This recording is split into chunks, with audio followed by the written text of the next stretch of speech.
मिठा धार कयो हिन ज़माने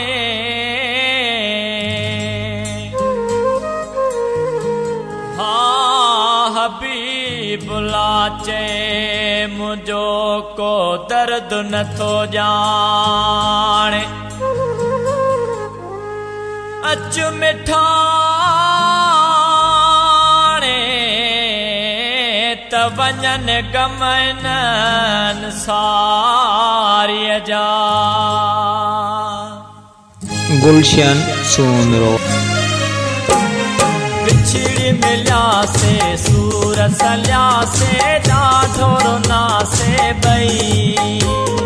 बिछड़ी मिलिया से सूर सलिया से ॾाढो रोना से बई शायद जुदाई कल न हुई काई ख़बर त पइजी वई बिछड़ी मिलिया से सूर सलिया से ॾाढो रोना से बई अल्लाह ॾाढो रोना से बई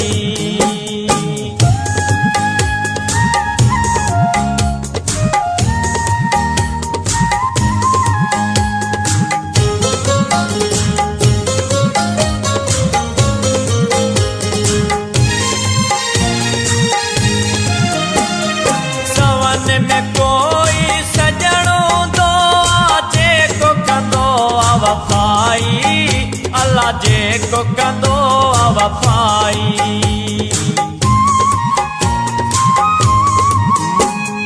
सवन में कोई सजणो दो जेको कंदो वफ़ाई अल्लाह जेको कंदो वफ़ाई नत हज़ारे माण्हू हितड़े दुख वेंदा आहिनि ॾेई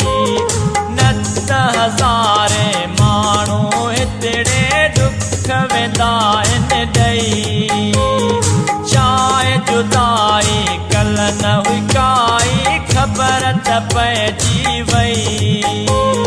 बिछड़ी मिलिया से सूर सलिया से ॾाढो रोना से बई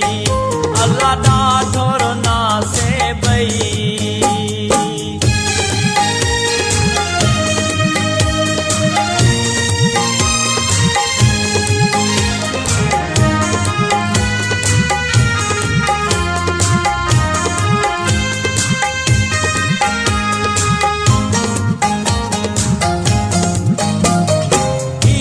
असांजो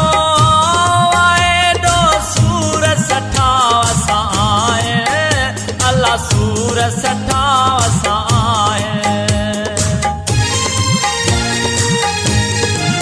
आहियूं असांजो एॾो सूर सठा असां आहियूं अल्लाह सूर सठा असां आहियूं न त असां सां माण्हुनि यारो खट सन आहे कई न त असां सां माण्हुनि यारो खट सन आहे कई शायद जुदाई कल न हुई काई ख़बर त पइजी वई गुलशन सोनरो मिलिया से सूर सलिया से ॾाढो रोना से बई अल्लाह ॾाढो रोना से बई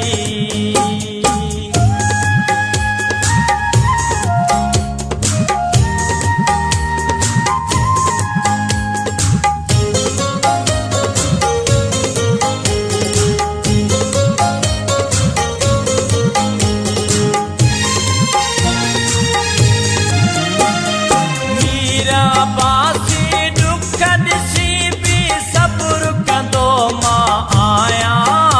अल्लाह सब्र कंदो